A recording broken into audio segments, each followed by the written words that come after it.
Hi, everybody. This is Tom Burkett with the Songbird Live. We're now in Songbird Sessions. Today, we're with Quanom Fowler. We're going to learn a little bit about him and his music. So today, we have the privilege of visiting with a remarkable musician whose sound is as soulful as it is inspiring. Quanom Fowler is a world-class saxophonist, a composer, an educator, a motivator, and a man whose journey through music is a story of faith, perseverance, and purpose. He grew up in Fort Worth, Texas, just down the road, and he discovered saxophone at an early age, went on to study jazz with legend Alvin Batiste at the Southern University. Since then, Quamon has performed alongside artists like Marcus Miller, Kirk Whalum, and T.D. Jakes, and his music continues to move audiences around the world. But beyond his talent, Quamon's life is a testament to what can happen when passion and faith overcome obstacles. Please join me today to welcome an artist who brings both heart and soul to every note, Mr. Quanom Fowler. Yay! Oh, Uh, thank you so Absolutely. Now, Quamon, we actually discovered Quamon. He was a sideman on one of the much. artists that Yeah. we brought. And I knew, and that was a long time ago, but I knew, hey, man, this guy's got something.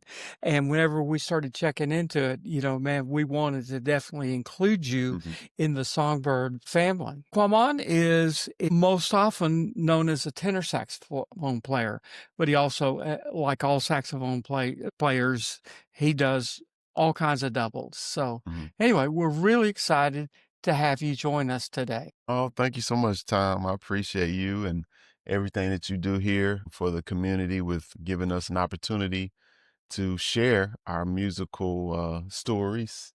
Hmm. And it's just great to be able to connect with you and learn about your vision here at Songbird Live and just excited to be on. Absolutely. Well, of everything that we had planned on doing with the Songbird, you are very much part of what we want to bring. Let's explore that a little bit. Okay. Now, tell us just a brief bit about your path. So I got really inspired earlier on by music, coming up as a kid in church, being exposed to it, and of course, Hmm. school band. And once I started playing the saxophone, it was something that I was just captivated by.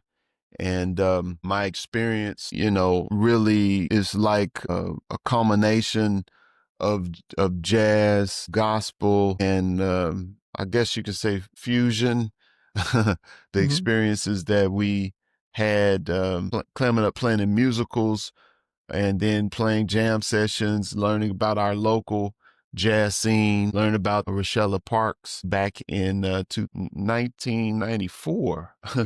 So she actually was the bridge that really kind of opened or brought me into awareness Hmm. of the Texas tenor sound, learning about just our tradition and heritage. Of course, Shelley Carroll, our modern Texas tenor, and Marshall Ivory. So I learned that it was a history and a lineage, if you would, with the saxophone. And even Arnett Coleman, although he was alto, but he was very influential in the jazz scene. But it was just amazing to find out how much impact local musicians had on like the whole world scene of Yeah, jazz.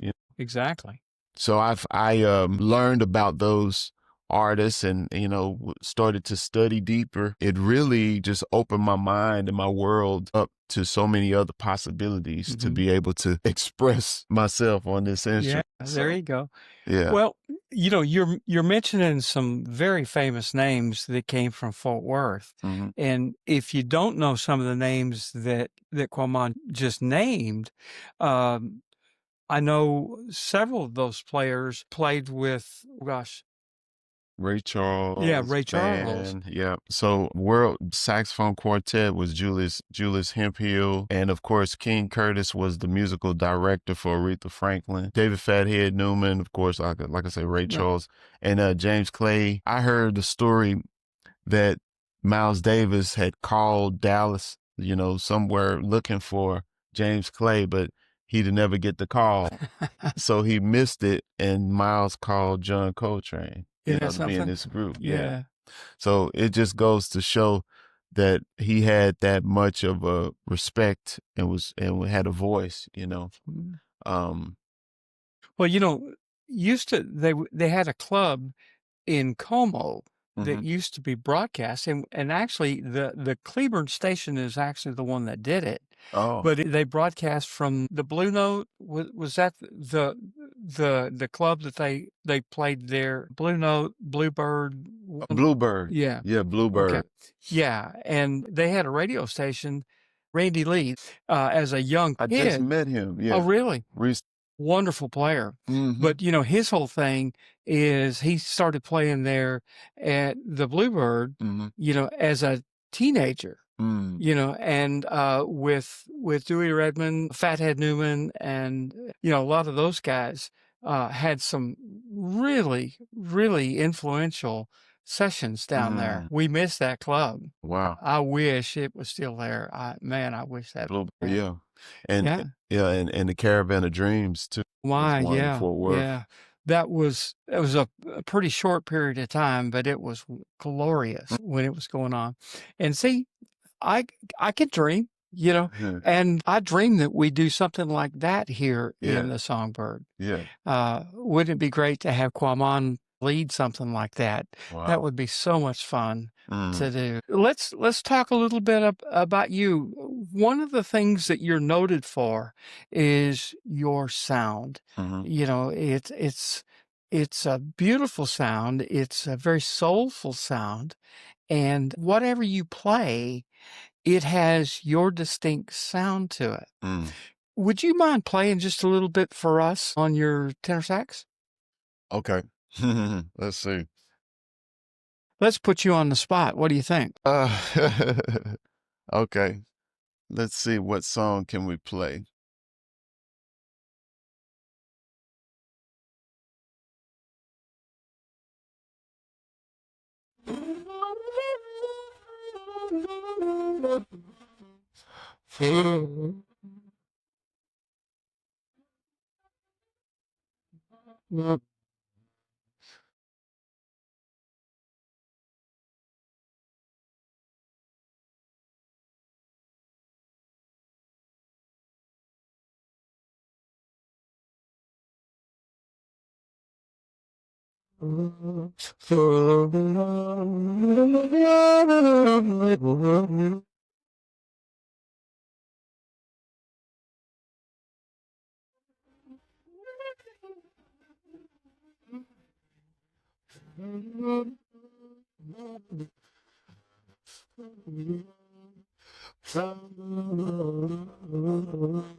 Yay.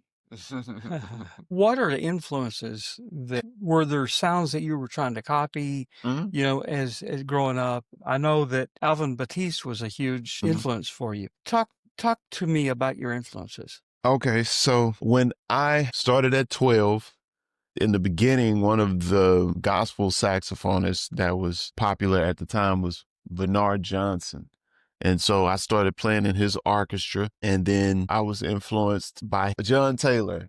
Yeah. And so I was at a musical and I saw him, he had a curved soprano. And I told him this story. He was like, "What? Are you serious?" He's like, "Man, you just never know who's watching and who you're influencing." Right. But I saw and heard him play. So I was like, yeah, I want me a curved soprano.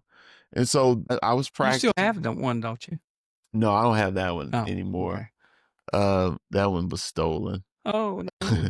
But anyway, and then of course from listening to the radio at the time, smooth jazz radio station was Mhm. the Oasis. And of course I got exposed to the contemporary jazz, of course Kenny G, Dave Mm. Koz, and those guys. Mhm. But then actually with my brother, we went to Sounds Warehouse. That It's through the back when the music industry actually had physical. a a Yeah.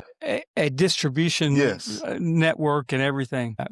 So what happened, this is good stuff because, when you do these interviews, people ask you things and you get to relive Mhm. some of these Sure. experiences. I'm thinking about them, but we went to Sounds Warehouse and was in the jazz section and I Mhm. saw a guy holding the saxophone and he's light skinned, had like a box, Oh, yeah. and it Mm. was Joshua Redman. Oh, It yeah. was that Joshua Redman album with Wish on it.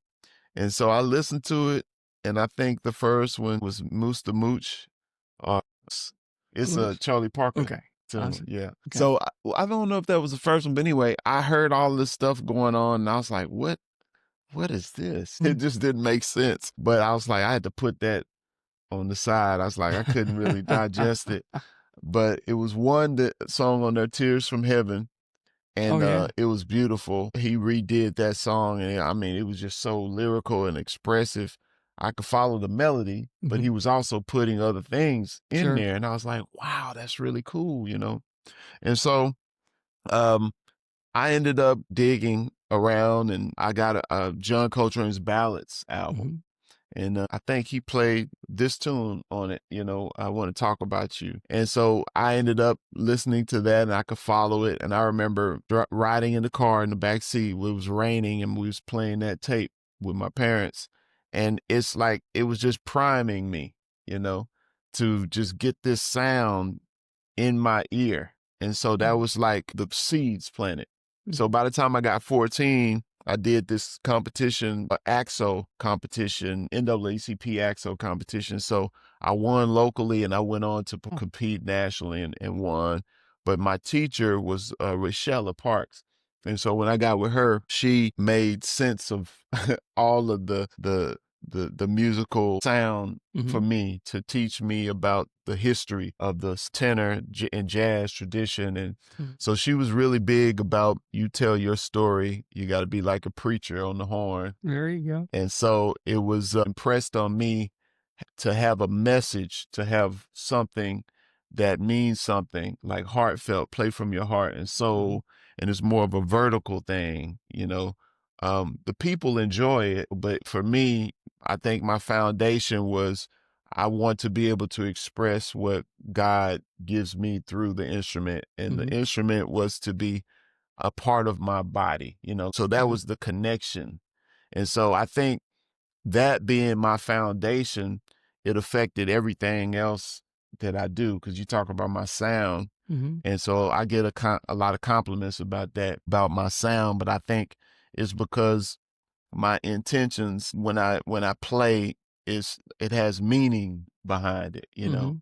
And so technically I started listening to Sonny Rollins Sure. and I loved his rhythm. I loved his articulation and how free he was. Of course, John Coltrane was very serious and seeking spiritually too. So it was a combination of him, then learning about Branford Marsalis, and I learned that he studied with Mr. Alvin Batiste. So it's like all these pieces of the puzzle just kept Mhm. dropping in Yeah. place, and I'm just trying to put them together.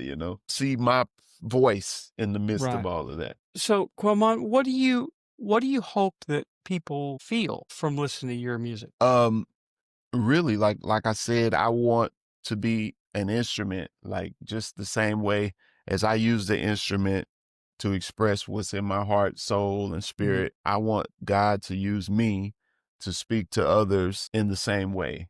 I see. And so I think he used the saxophone for me metaphorically. We have things that we do, our talents and abilities in the natural sense. And then we don't really know the bigger picture yet. But as we mature, as we grow in our understanding and our relationship, as we grow closer to God, he was like, you know what? You know why Well, you was doing that all those years? I was using that to show you how I wanted to use you. And then it's like, oh, wow. And then you get it. And so, and then early on, I learned about David in the Bible because he was always practicing and tending to the sheep. He was not considered to be the king when Samuel came to look to anoint the king. Jesse mhm. said, "These are my sons here." And then he's like, "No, none of these are the ones." Like, is this all you got? He's like, "No, it's one, but he's taking care of the sheep." And David came and he said, "That's the king right there."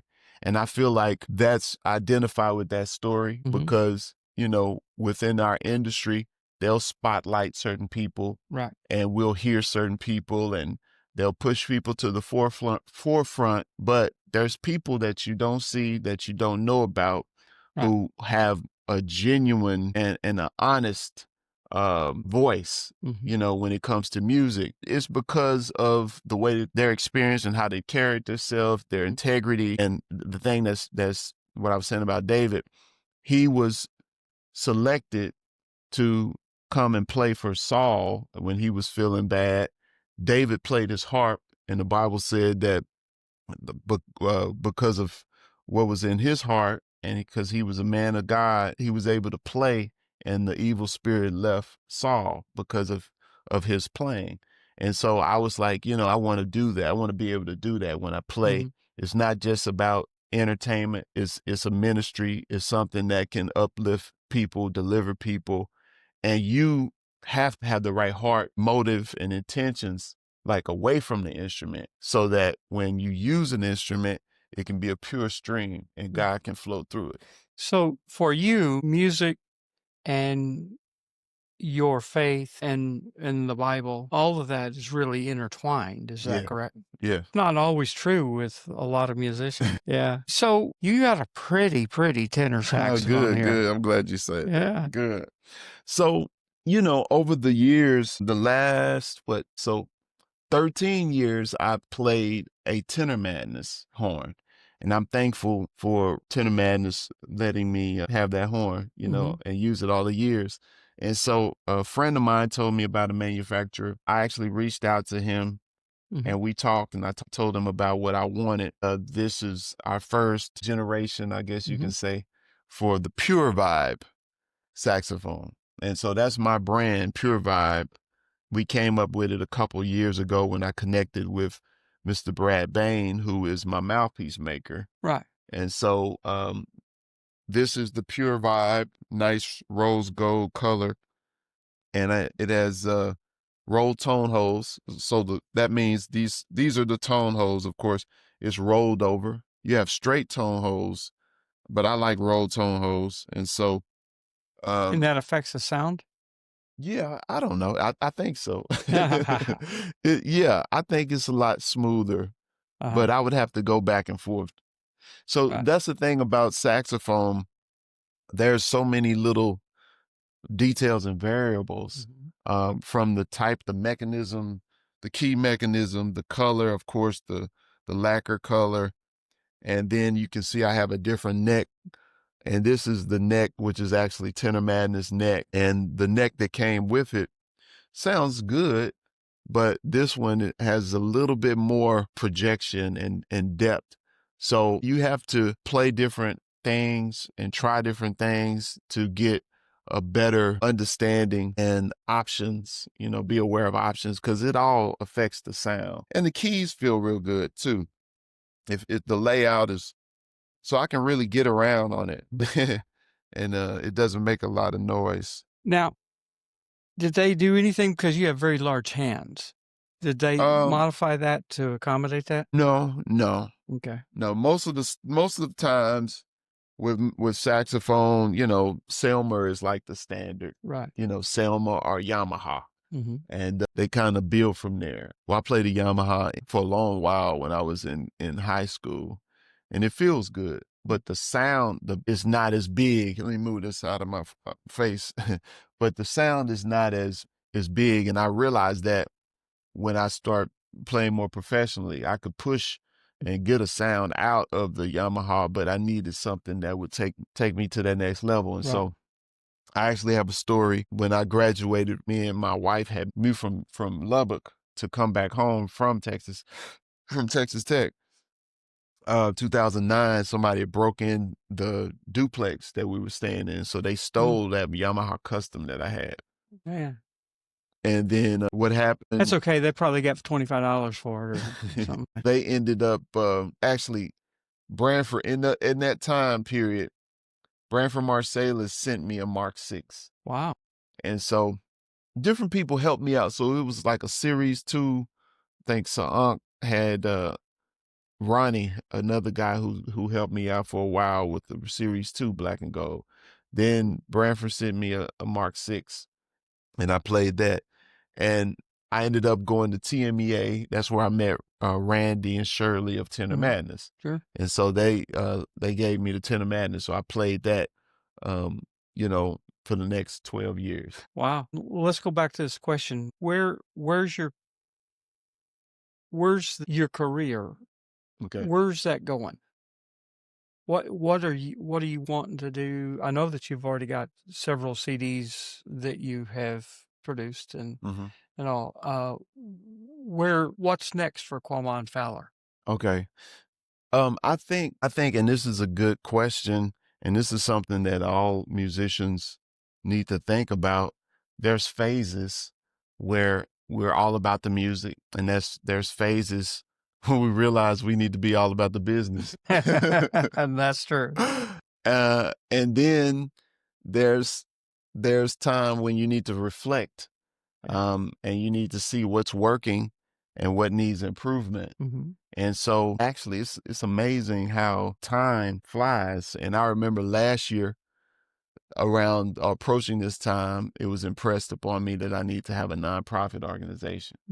And so also at that time I was thinking about, I kept hearing this thing about trusts and having your business structure set up and all of this. So I was thinking on those terms, and so I was just being obedient. I've always been a person that was attracted to multiple streams of income, and so the key to wealth, by the way. Yeah, multiple streams of income. Yes, yes, and it's biblical principle. Ecclesiastes 11:1-6 says to cast your bread upon the water, that it'll return after many days. So 7 and 8 different things, because you never know what evil will be up on the earth. Maybe this will bring forth some, or maybe that, or maybe they all will be alike good. And this is coming from the richest man ever, Solomon.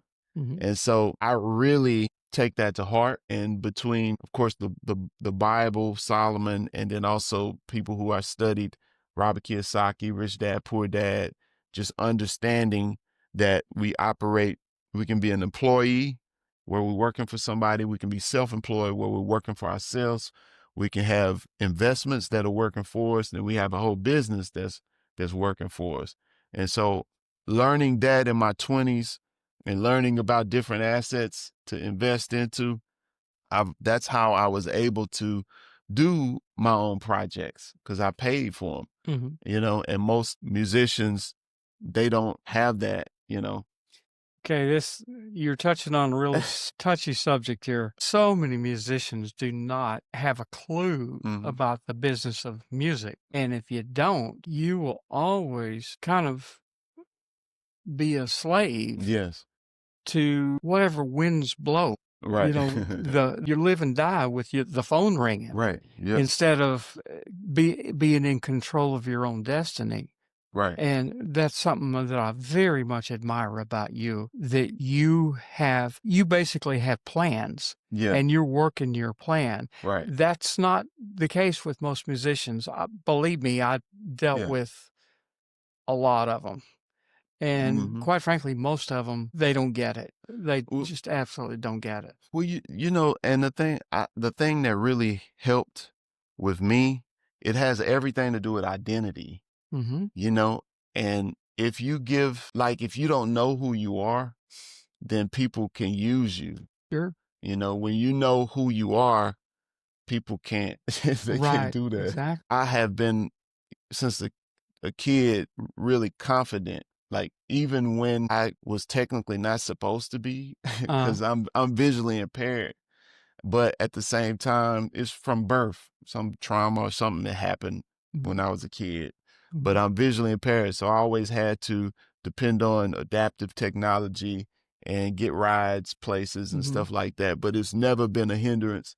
And I remember asking my mom about it when I was a kid, and she brought a scripture up in 2 Corinthians 12 and 9, where when Paul was asking for the thorn in his flesh to be removed, and the reply was, "For my grace is sufficient for thee, for my strength is made perfect in weakness." And so all of what Paul had in terms of his knowledge and wisdom, he had something that was a burden to him. Some yeah, people say he might have had some type of sight problem or he had some type of physical thing he had to carry, but he mhm, was so influential with yeah, what his impact for the word of God. But s- it's those weaknesses that yeah, allow us to be humble, stay mhm, humble, and sure, dependent right, upon God. And God can use, even though you might be hindered in the natural, He mhm, can, that'll right, push you to make other things right, stronger. And sure, so that's like the story of my life when I would learn stuff, even when was playing the violin, because I started on the violin, I had to learn. I mean, I could read and everything, but it was just slower.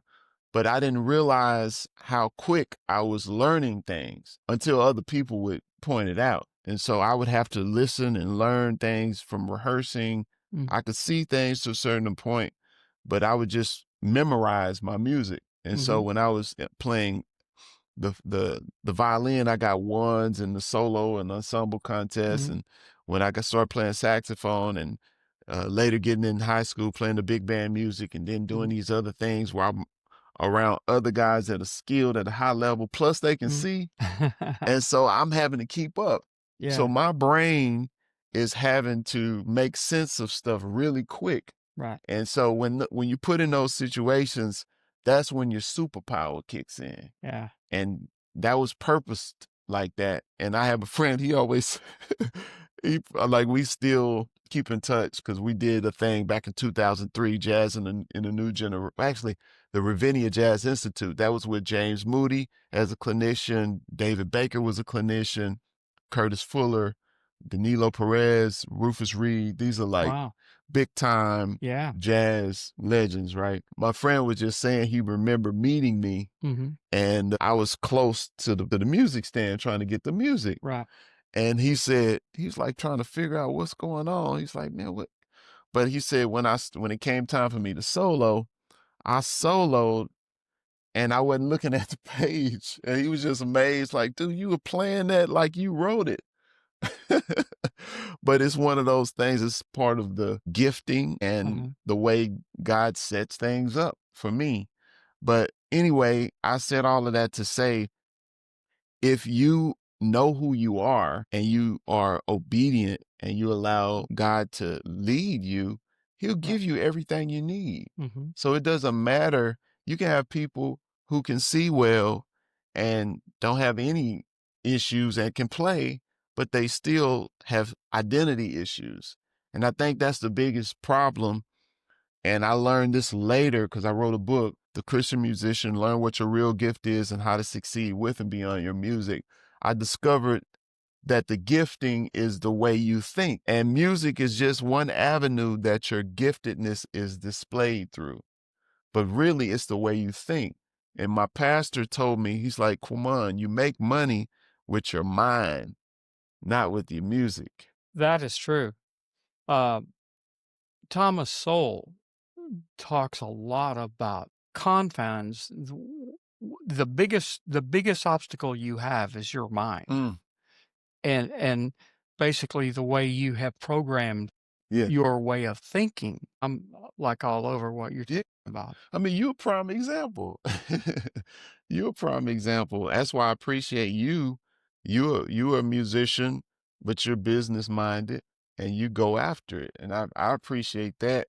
You know, like-minded people are always attracted Oh, sure. to each other, you know. Exactly. Now, but you have used your gift to bless others, Hmm. because I know that a big part of you is the education that you do.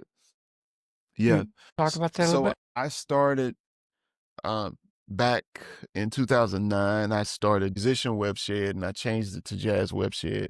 And so I was putting up videos on YouTube and doing Skype lessons and all of Mhm. that. Skype is no more now. Really? They use other things. Zoom kind of wiped them out during the pandemic. Mm, But um, I was doing a lot of that and going live on mhm. Facebook. And I just took advantage of having access to the world. Right, We have local experiences, right. and there's people who don't get a chance to be close to us, so we can use the internet and leverage Exactly. and reach people. And so over the years, I put videos up on YouTube, and I've had people subscribe to my Jazz Webshed, and then Texas Tenor Music Academy, and now the Sound Musician is what it's called. And so I've always wanted to educate not just about jazz and improvisation, but Mhm. also about business. Sadly, a lot of the musicians don't really get it and value it, Yeah, but it's the truth anyway, you know? it is. That's a fact. Yeah. So I just have to keep plugging away and I see it. I know what I need to do, Yeah. you know, and I'm trying to do it. Mhm, And fast forward to now because I go to networking events mhm, outside of music. I've done seminars on real estate and seminars on content creation and mhm. investing and trading and things like that. So I'm always meeting people in other industries who are good at other things outside Right, of music. So I'm learning from them. They appreciate me because I'm different. I don't right, come from their world and they don't come from my world, right. but they appreciate me and they pour into me. So Mhm. as I learn, I'm applying it. I'm doing what they say do. And I've met other guys, people my age, and I've learned about, the infinite banking strategy, having an IUL. I've learned about diversifying and getting gold and silver, getting real estate. I've invested in real estate. I've done cryptocurrency and Mm. staking. And so I have a lot of different things. And so, Multiple streams of yes, income. Yeah, yes, because exactly. you want to be free. Like you said, you don't want to be dependent upon somebody calling you to hire you for a gig. Right, I would rather have the freedom to choose, right. and be able to create exactly the situations that I want. And That's something that I yeah. preach to musicians all the time. If you can have your own audience who is interested in what you do, who follows what you do, because as a musician, money is related to butts and seats. If you can't put people in the seats, I mean, it just doesn't work. There's no such thing as an endless supply of money. Anybody who thinks that is nuts. And like for musicians, it's really about butts and seats or the way that you can come at it maybe from a different angle. If you could figure out some way to monetize Mhm, people, uh, from the internet, mhm, basically you could potentially mhm. reach endless supply of people. We're talking billions of people. Your whole thing is how do you attract your own audience? I would say this: we have to think outside in. Yeah, absolutely. Um, And once again, that's really foreign to musicians. mm, mm. Yeah.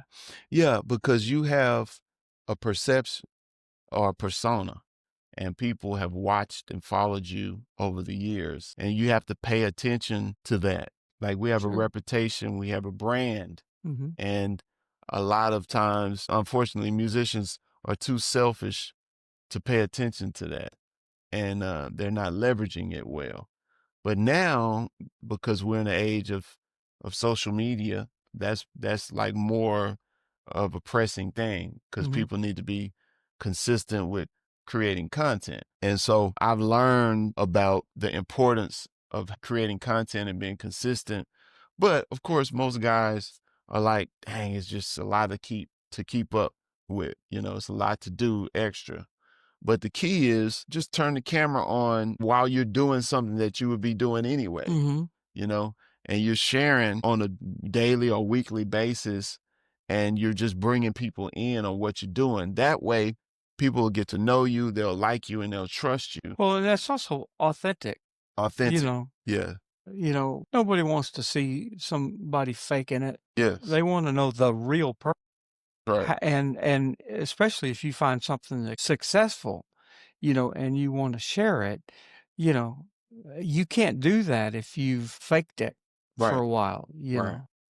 And I was talking with Frank McComb. He's a real accomplished independent artist, like in the true essence of it. Like he's a great singer and he's a great songwriter and great keyboard player, producer, does all of his music. And we were talking, and I called him like the Michael Jordan of music Mhm. because he puts in the work and Yeah. he's released a lot of albums and stuff, all independent. He does a lot of it himself. But we were talking, he was just saying, man, you just have to be consistent, and Mhm. you just got to put it everywhere. He's like, he was just saying, yeah, I asked him, what's the best way? Should we be doing an album or should we be Mhm. thinking about an app?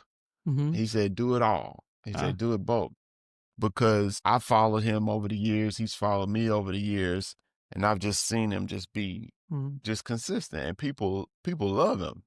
But we talking about real, like he's real. It's not a fake thing. You got Right. artists that have firms and teams behind them that are putting things out there, Right. but when you got somebody who's genuine, organic, they doing they just hustling, doing it all. Right. It's like you can't get any realer than that. But, it just depends on what you want to do. Well, but once again, if you find things that you're passionate about, Yeah. for me, I'm passionate about music. Mhm. And so what we do here at the Songbird is very authentic. And quite frankly, I'm in a position where I'm not bringing music I don't like. Mm. The stuff I believe in Right. is what I'm wanting to bring. Sometimes it's been hit or miss as far as the audiences, but we're going to keep doing the things that I believe in. Mhm. I mean, there's a reason why I believe in them.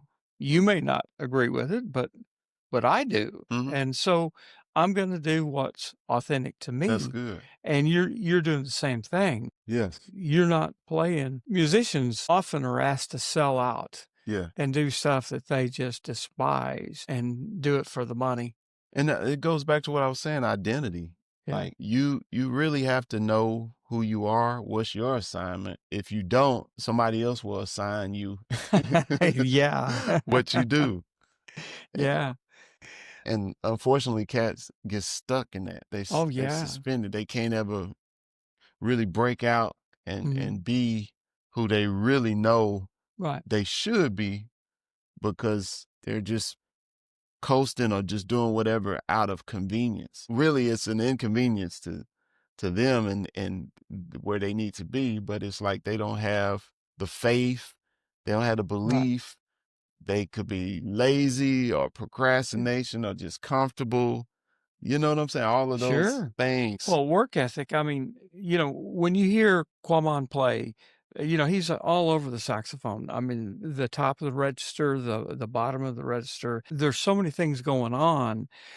None of those are by accident. There's no telling how many hours you Oh have my spent goodness. shedding that stuff. And once again, if you have skills, you're never out of work. Yeah. If you have skills, whether it's carpentry skills, whether it's business skills, there's always a need for skills. And that way you're not dependent on the government or Mm. anything else. You control your Yeah. own destiny. And that's something that if I could get something over to a lot of musicians, Mhm. it would be how do you control your own destiny? Mm. And back to what you had said earlier, it's so much the confines of how you think. Mhm. Doesn't and I say this all the time. We tend to look Mm. like through a Uh, prism or through a telescope or yeah. something like that, and we see, "Oh, that's what's out there." But that's wrong Mm. because it's all out there. You Right. just don't see it. Yes, that's right. That's good. One of the things that I say to people, there's every question has an answer. Mhm. Every problem has an answer. You may not know what it is, but Mhm. it still has an answer. I mean, think of all the things that we do today, Mhm. all the products that have come online in the last 10 years. Those were all questions that nobody had the answer for Mm. until somebody came up with that answer. Mhm. So once again, there's always an answer to how to make money playing tenor sax. You just have to find it. In Quamon's life, being visually impaired since he was a child, you know, you could say, well, gee, that's a problem. Mhm. Well, and certainly it is a problem, but every problem has an answer. You just don't know what it is. You figured that out. The very thing that people would complain that, the reason why they can't be successful, you found an answer. Ladies and gentlemen, I hate to do it, but I think we're going to have to call it quits here. Oh, okay. No problem. We have to end our Stay songbird tuned. session. Yeah, but stay tuned for more. And once again, the songbird, we reach out to players that have skills and have really something significant to bring. Mhm. And so with Quamon, he's going to bring it like nobody else. And so anyway, you have a gig tomorrow night at the Scat Lounge, don't you? You reminded me too. So yeah, we're playing tomorrow night, the 24th October at Scat Jazz Lounge. And then Downtown Fort Worth. downtown Fort Worth. And then the next day, Sandra asked me about playing with her somewhere. So I understand. I'll play with her on Saturday, I believe. But and then our performance here is on November 8th. So Yes. I'm excited. Yes, I am too. What a pleasure. Well, Quamon, thank you so much for Mhm. joining us. Thank you for And having me. absolutely. And once again, I promise you a wonderful concert on November 8th. Thanks a lot. And so we're going to end our session of Songbird Sessions. Hey, thanks. Bye.